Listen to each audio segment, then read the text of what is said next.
Alrighty, in this video, we'll be talking about 5.2, which is mean, variance, standard deviation, and expectations with probability distributions.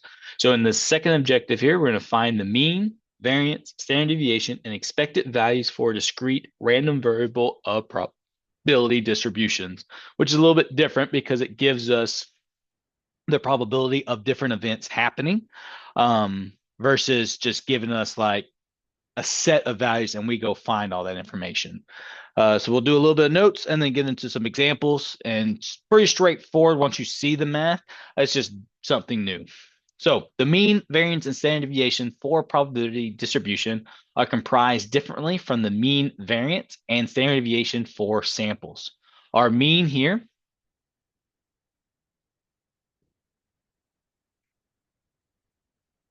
is how would you compute the mean number of spots showing on top of a die when it is rolled? So how many times would it have to be rolled? Try the mean of 10 rolls, 100 rolls, 200 rolls, and each is only a sample approximating the mean. You would have to roll the die. Basically an infinite time.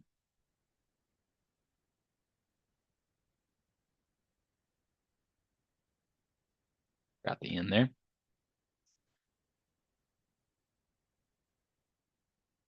Number of times. Now that's impossible, so the formulas used before can be used. So basically what it's stating is if you rolled the dice infinite many times, you went 1, 2, 2, 3, 1, 8, or not 8, sorry, 6, 5, 5, 4, 3, and then you would add those up, find the average there, and that would get closer and closer to what the average that you should get on a die is. We got formulas to help us out. So let's look at example 4. Tossing coins. So suppose we consider tossing a coin 2 times. Let's list the example.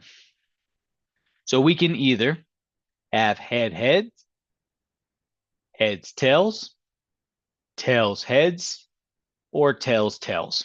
Those are your sample space for tossing a coin 2 times. In the long run, you would expect 2 heads to occur about half. No, my bad. I guess in these, about a fourth of the time. And 1 head and 1 tail half of the time, and no heads, that is 2 tails, a quarter of the time. These are what should happen. So on average, the number of heads of means for the distribution would be 1, because a 1/4 plus 1/2 plus 1/4 would give you 1. So that would be on average what you do. So again, really mathematically what you're doing here, just so you can understand, that's 1/4 plus 1/4 plus 1/2, which is 1. That's how we get the 1, just so you can see that. All right, so now we're going to look at the probability distribution of the number of heads when a coin is tossed an infinite amount of times. So here we go. So let's look at the next chart. So if we were to actually be able to flip the heads a million and one times, right? There is a 1/4 chance that there will be no heads. There's a 1/2 chance that there will be 1 heads, and there is a 1/4 chance that there will be 2 heads. So to find the mean of the probability distribution to confirm the expected or long time average number of heads, you're going to take the sum of the event happening times the probability of the event happening. So what we would do is we would do 0. So number of heads happens 1/4 of the time. So we'll say 0 times 1/4 plus 1 head happening 1/2 of the time plus 2 heads happening 1/4 of the time. Now, when we actually multiply this up, that gives you 0 plus 1/2 plus 1/2, which is 1. So flip the flip the coin twice. You should, at infinite amount of time, you would get 1 head on average. So if you go 0, 1, 2, 0, 1, 2, you would on average should get 1 head, which again, theoretically makes sense. So rounding rule of mean, variance, and standard deviation of a probability distribution would round the mean, variance, and standard deviation to one more decimal than the outcome, just like before. So if we get an answer of 1.87642, we would just go one decimal before that last decimal on whatever the so let's say the probabilities were 1.2, we would go to the hundredths place, just like before. So nothing's changed there, just helping you with the rounding. All right, so the formula for the mean of a probability distribution, so the mean of a random variable with a discrete probability distribution is as follows. So for each option that can happen times the probability of that optioning happening, we would add those all up, and then that would give us our mean of that event happening. And you can see that in words there. So again, note this means the sum of the products of each one of those. So let's look at another example here. So this is what I wanted to do in the last video, but then I was like, oh, let me just pause because we're going to do it eventually. So this one here is we're going to use a probability distribution to find the mean number of spots that appear when a fair die is tossed. So what is the average amount of dots on a die that would happen if we were to have the probability that one die, 1/6 for each one of these numbers? So these are the die outcomes, 1 through 6, and each side had a 1/6 probability. So to find the mean, we would do 1 times 1/6 plus 2 times 1/6 plus 3 times 1/6 plus 4 times 1/6 plus 5 times 1/6 times 6 times 1/6. Now, when you work this out, this will end up being 1/6 plus 2/6 plus 3/6 plus 4/6 plus 5/6 plus 6/6. So if you look at that, that's going to be 1, 3, 6, 10, 15, 21/6, which will come out if you reduce that down to 7/2 or 3.5. So the mean is, again, right here is 3.5 dots. So why is the probability for each of the probabilities 1/6? Because each one has the same option for each side. But if we're looking for the average amount of dots, on average, we would get 3.5 dots. Now, granted, you can't get half of a dot. But when we were to, let's say, roll the die 100 times and land on 1, 1, 4, 4, 4, 4, 3, 3, 2, 5, 5, whatever, the average there, the more we do it, should get closer and closer to 3.5. All right, let's look at another example. Make sure we have plenty for your homework as well. So this is the number of trips of 5 nights or more. So a study concerning the number of trips of 5 nights or more that American adults take per year showed that 6% did not take any trips lasting 5 nights or more. 70% that one trip lasting 5 nights or more. 20% take 2 trips lasting 5 nights or more. And then 3% take 3 trips lasting 5 nights or more, with only 1% that takes 4 trips lasting 5 nights or more. Fill in the chart below to find the mean number of trips American adults take per year.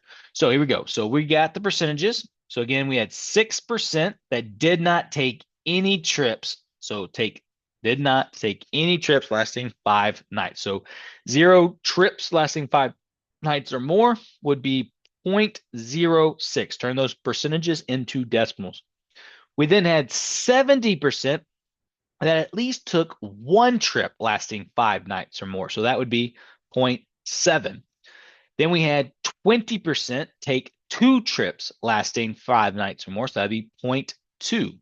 Then we had 3% take at least 3 trips. So that's 0.03. Always move the decimal 2 places to the left, leaving 1% that took 4 trips lasting 5 nights or more. So that'd be 0.01. So we want to find the mean average of American adults, American adults taking 5 nights or more trips, we would then do 0 times 0.06 plus 1 times 0.7 plus 2 times 0.2 plus 3 times 0.03 plus 4 times 0.01. All right, so I'm just going to kind of quickly put that in my calculator.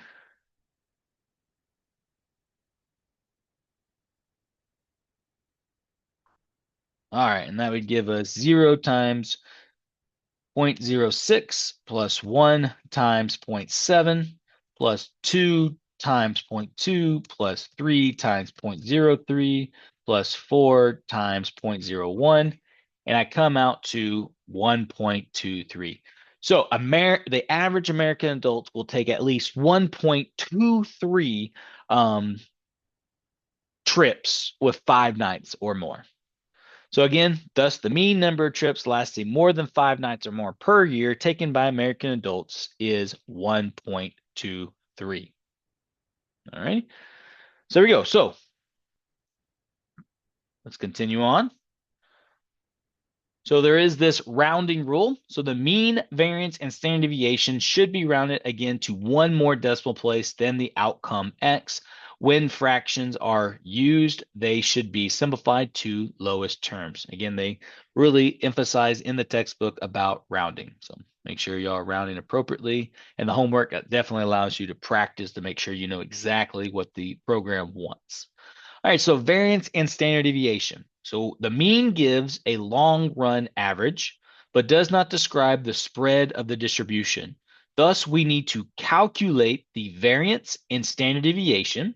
The formulas from chapter 3 cannot be used for a random variable probability distribution, so we use a different formula. The reason it can't be used is because in chapter 3, we were given a set and then calculate it that way. Here we're given probabilities for things happening and have to add it that way. It's almost like getting a frequency distribution chart and then working it from there.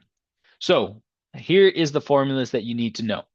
Variance, because remember that's what standard deviation squared is, will equal the sum of the event minus the mean squared times the probability for that event happening. And you'd subtract it, square it, times it for each one of those. And then the standard deviation would just be the square root of that.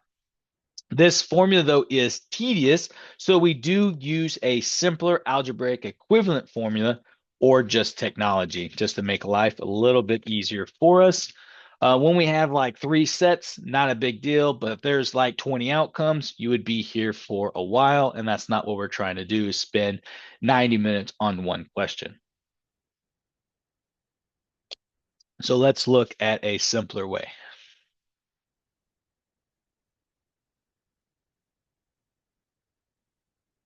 So formulas for variance and standard deviation of a probability distribution. So the simpler formula is we can just square whatever the event is times the probability, and then we're going to subtract and then find the sum of all those, and then subtract that from the mean squared. And then for the standard deviation, we can just take the square root of that. And again, notice that the variance and standard deviation will then always be positive. All right, so let's look at an example doing such thing. So example 7, we're going to look at rolling a die. So we're going to use a probability distribution to find the mean number of spots that appear when a fair die is tossed. Earlier, we found that the mean of this probability distribution was 3.5. We did that earlier. Now we're going to find the variance and standard deviation of that. So again, remember, we found the mean already, so we don't have to do that process again for this process.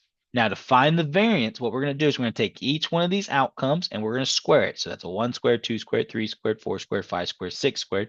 And then we're going to multiply it by their probability. So that's 1 squared times 1, 6, 2 squared times 1, 6, 3 squared times 1, 6, 4 squared times 1, 6, plus 5 squared times 1, 6, plus 6 squared times 1, 6, minus the mean squared. All right, so let's type that into our handy dandy calculator. We'll actually do some of this work. This will be 1 times 1, 6 is 1, 6. That's 4 So we'll say 4/6 plus 9/6 plus 16/6 plus 25/6 plus 36/6. All right, so that's going to be 5/14. 14 plus 16 is 30, 55. 55 plus 36 gives us 91. So this would be 91/6 minus 3.5 squared. So we can make this a little bit simpler, or you could type it all at the same time. It's really not going to matter. So we'll do 91 divided by 6 minus 3.5 squared, and we come out to about 2.9167. So again, this is what they want you to notice is for rounding purposes, we have a decimal here as well. So we're just going to go to 2 decimal places, one more decimal past what we see. So again, that's 2.91667. So we'll say that's 2.92. All right. And then the square root of that, so 2.92. So we'll take the square root.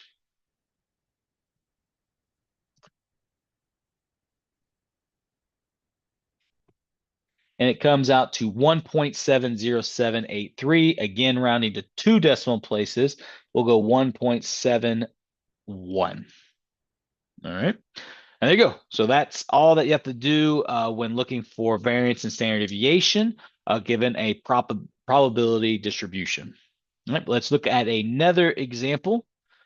A continuation of the number of trips lasting 5 nights or more. So again, we did all of this work already, and I believe I forgot what we got.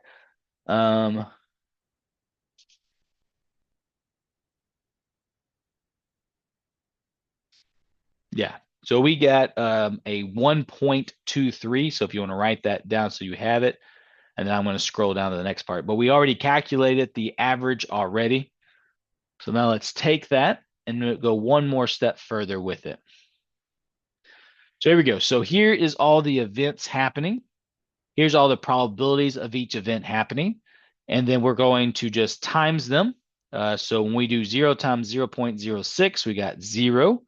And then 1 times 0.7, you get 0.7. 2 times 0.2, you get 0.4.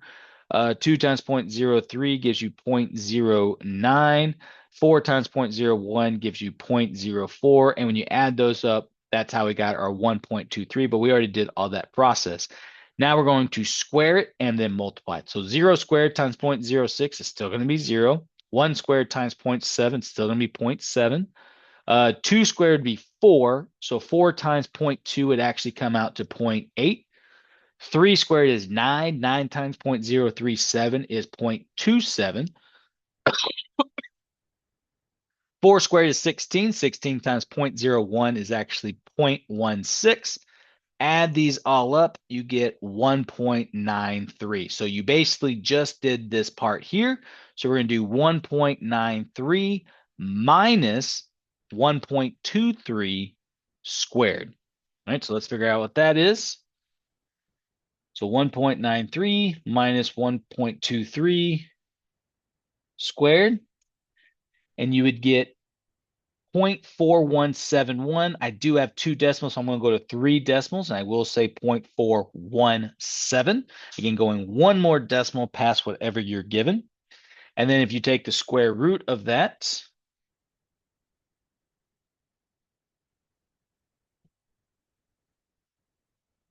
all right, again, that gives you 0.645833. We'll go to 3 decimals there. So again, this is 0.417.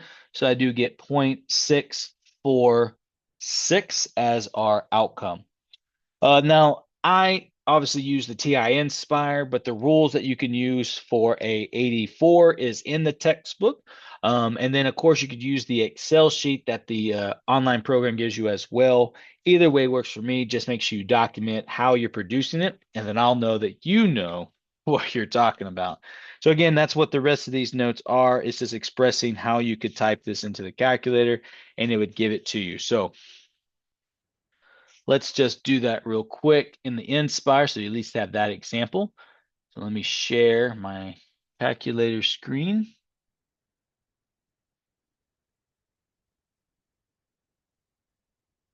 All right, sharing the correct screen. All right, so in an Inspire, if you go to this list and spreadsheet, it looks like an Excel sheet. I'm just going to type in the table that we were provided earlier. So we got 0 nights or zero trips, 1 trip, 2 trips, 3 trips, and 4 trips. And then I'll put in the probabilities for each one. It was 0.06, 0.7, 0.2, 0.03, and 0.01. Inspire, make sure you do arrow out, tells the calculator you are done typing.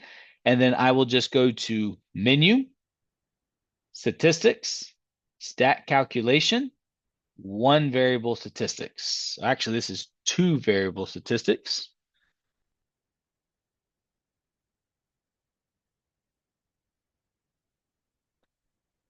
Yeah, but we just want one variable. So we'll do one variable statistics.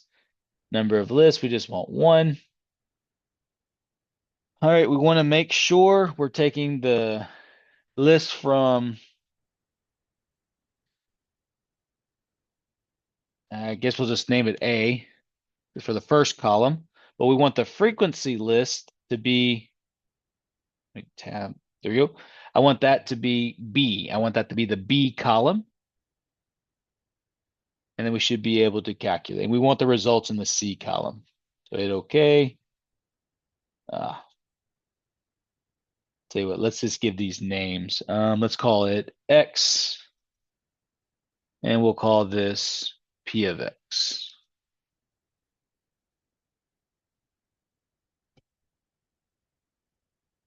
Okay, we'll just call it P. There you go. Okay. So now we come back over here. So we gave it a name. We'll go to statistics, stat calculations, one variable stats. I just want one list, and I want this to be my X, and I want the frequency list to come from my P, and now I can hit OK, and there you go. Sorry. So I wanted the result in C. I couldn't just do A, B, and C. Apparently, I had to put a little chart there. But you can see it gives us the mean there of 1.23. It gives us the sum squared. We don't really quite need that. Well, I mean, it does. We get that 1.93 that we would subtract from our difference. So we get that number. And then you can see there as well, we have the sample standard deviation. We don't have a sample standard deviation because we're given probability. So we get the population standard deviation that you can see again, 0.648. Again, n should always equal 1. And then it gives you all, quartiles and stuff. And then don't think it's going to give you the variance, which was the 0.4. Oh, there it is right there. So the SSX would be the variance.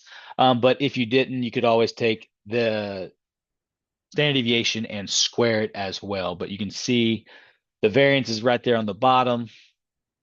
And then there's your standard deviation. So this comes in handy if you had like 20 different outcomes. You don't want to be spending all your time trying to fill out these charts and get this done. Take you 10 minutes to do it. We could type it in the calculator and just get it just as quick. All right. So let's switch back to the notes. You have an example using the Inspire. And if you ever need an example using Excel, I do not mind doing that as well.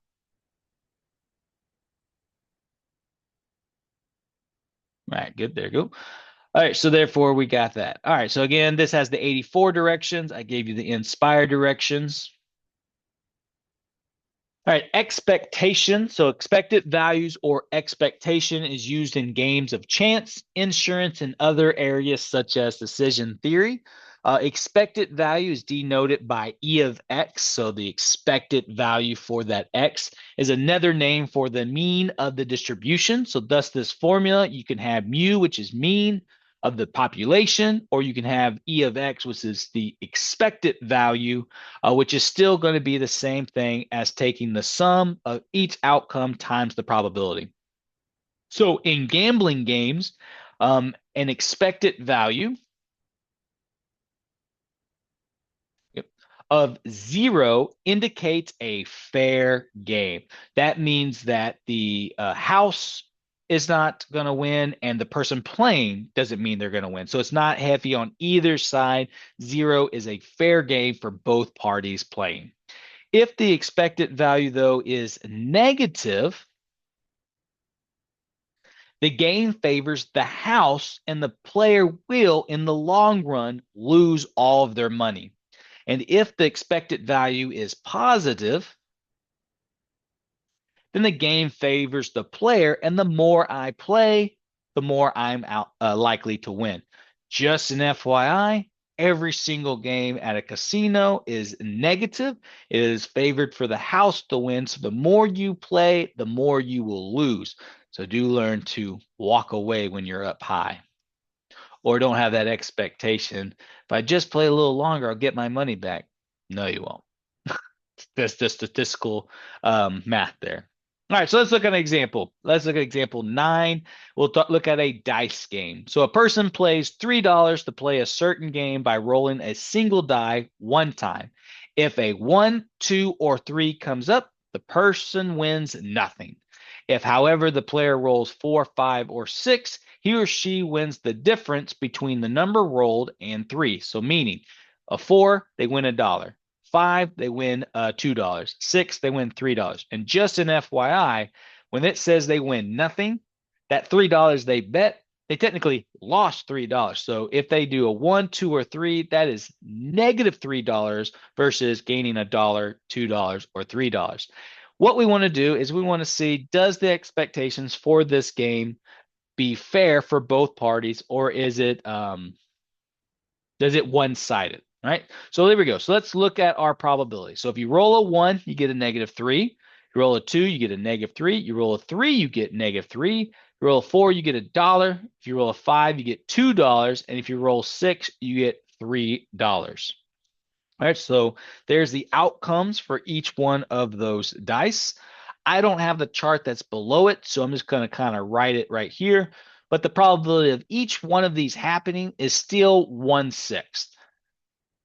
The odds did not change. It is not a loaded die. That would definitely not be a fair game.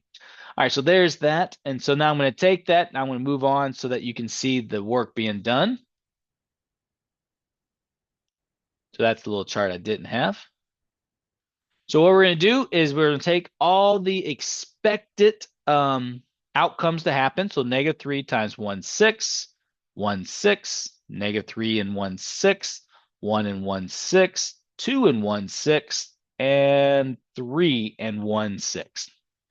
All right, when you play this game, that's going to come out to, let's see, so that's -3, 6 plus -3, 6 plus -3, 6 plus 1/6 plus 2/6 plus 3/6.